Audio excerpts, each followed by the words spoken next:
The Sahara is an unforgiving landscape and also the largest hot desert in the world. With little to no rainfall, the temperature usually reaches 50 degrees Celsius. Located in North Africa, even with these harsh conditions, the Sahara Desert has been inhabited by humans for thousands of years.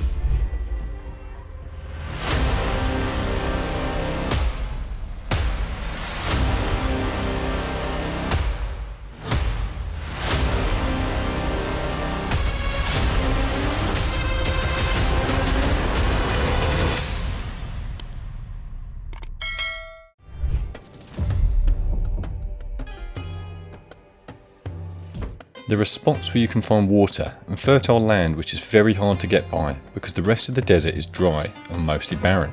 Inside the oasis you'll find plants growing and even some animals living there. People usually set up camp around these oases and like to stay there because these oases can give you almost everything you need to survive. You can grow crops and raise animals, which means you have food and resources right there in the middle of the desert.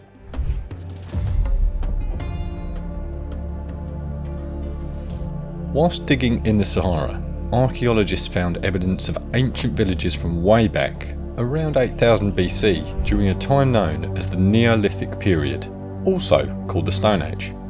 These people went from wandering around the Sahara Desert trying to find food and resources, to starting to settle down at one place and start building villages. This was the first time in human history that people went from a nomadic lifestyle to a settlement. In their discoveries, the archaeologists found tools made of stone, pottery and grinding stones.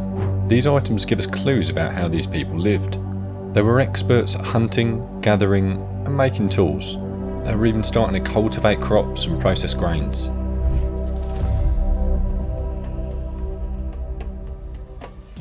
Sahara has these massive rocks intentionally arranged in some kind of manner called megaliths. Their arrangement still has some archaeologists scratching their heads. One idea is that they were used for astronomy. Some of these structures align perfectly with important celestial events like solstices, equinoxes, or even specific stars. So the idea is that these megaliths could have served as fancy observatories to track and predict all those amazing happenings up in the sky. There's another theory that says these structures were used for rituals and religious activities. The ancient people back then could be into symbolism and spirituality. The way the stones were placed could be an arrangement to carry out their religious duties. Some say that they were used as boundaries, allowing the ancient people that time to show where territories began or ended, or to act as a guide and point the way through the vast desert.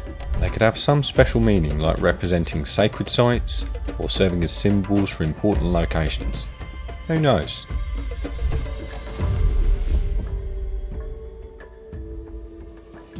Turns out graffiti was as popular back then as it is now. You know, people back in the day would paint and engrave stuff on rocks and cave walls. And guess what? Some of these rock art pieces are thousands of years old. These cave paintings aren't just for show either. These engravings give us a sneak peek into the lives and cultures of the people who lived in the Sahara way back.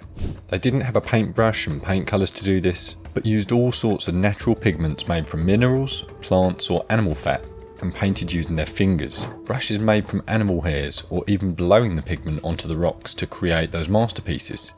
The rock art in the Sahara Desert covers a huge range of time, from the Stone Age to more recent periods. Different tribes and cultures left their marks on the rocks, like the Saharan Berbers and other nomadic groups who called the desert home. You'll find so much there, like scenes from their hunting methods, rituals and mostly dancing. They would also paint different animals like elephants, giraffes, antelopes and camels, showing us what kind of wildlife roamed the Sahara back then.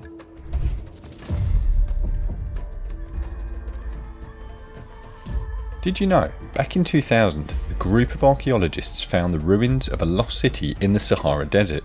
It's called Sarawa, and it's believed to have been built around 1000 AD, like 1000 years ago.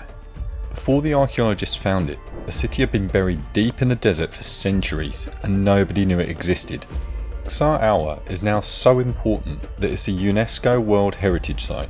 That means it's officially recognised as an awesome place that tells us a lot about the past. Once you get the chance, you can walk into the ruins and see the remains of the old buildings. There, you can picture how people lived back in the day.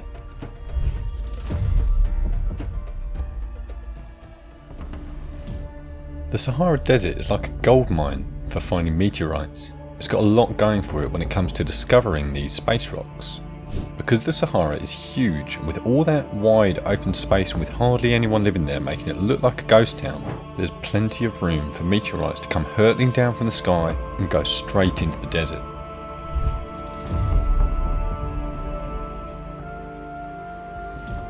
Back in the day before cars were invented and there were no air conditioners, people still used to do business. They set up trade routes that went right through the desert. The main route was called the Trans-Saharan Trade Route, and it was an important route since it connected different parts of Africa with the Mediterranean and the Middle East. Think of it as a highway for trade goods. Sources say they used to trade all kinds of stuff, like gold, salt and ivory. The traders would usually mount their camels with their goods loaded up and trek all across the desert to reach their destination. They used to pass some cities with oases along the way where the traders would stop to rest and do business. These trade routes had a huge impact on the societies and cultures of the regions they connected. They brought new ideas, technologies and even religions, and the wealth generated by the trade made some African empires extremely powerful.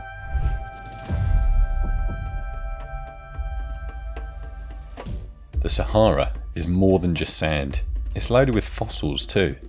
The super dry conditions there have preserved all sorts of ancient remains, giving us a sense of the creatures that roamed around ages ago. One of the coolest finds in the Sahara is this skull called Sahelanthropus chadensis. Some smart archaeologists discovered it back in 2001 in Chad. The skull is an astonishing 7 million years old. They nicknamed it Tume, and it's considered one of the earliest human ancestors.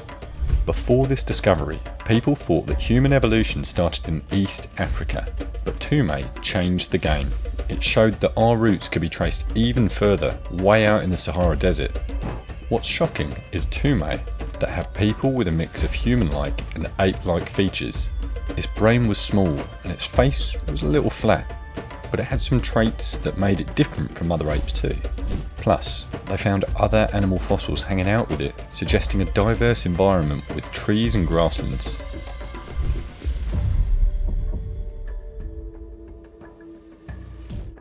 Can you believe cities exist in this harsh environment?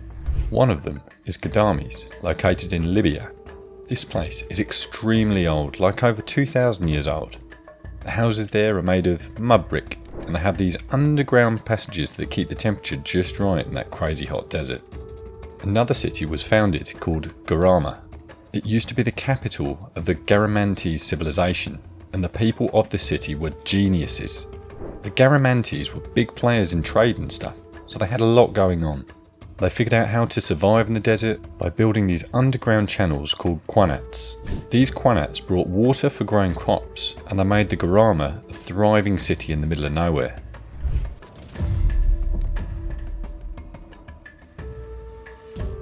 Back in 2001, an old skeleton was found in the Sahara, Sahelanthropus chadensis.